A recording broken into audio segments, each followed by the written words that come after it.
Siyempre malungkot kasi siyempre napunta rin sila sa iba eh. Kumbaga sanay na ako na kami dalawa yung lagi magkasama. Pero buti na lang, may hosting ako talaga ngayon. Na regular ako sa Magna Ganda, tapos may regular ako sa Stevie, and everything. So I'm very happy naman. Nangihinayan ka ba sa pinasapito ng love team nyo? Oh, syempre. So yun ba naman, yung iba, parang laging pag nakikita ko, parang anong nangyari, ganyan. Eh ako naman, tinanggap ko na lang kasi ganun talaga eh. Parang before pa lang that, parang sinasabi na sa akin, parang mag-ready na lang ako sa future if ever mapunta sa iba kasi parang hindi naman malabo na mangyari. Iba kahit naman yung mga sikat na mga artista, pinag-iwalay din. So, hindi natin malaman, malay mo naman, iba, pwede pa din naman kami magkaroon ng project together. Mga fans ko, paano Oo, naging iyakan ba yung fans ko? Naku, lalo yung mga Manila, para silang may mga jowa na naiwalayan talaga.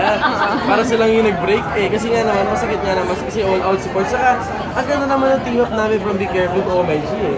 Kumbaga it was successful eh. Hindi siya flop eh. Oo, correct. Kaya lang siguro talaga sila nag-venture sila siguro sa pwedeng maging career na nila na pag-pinag sa iba.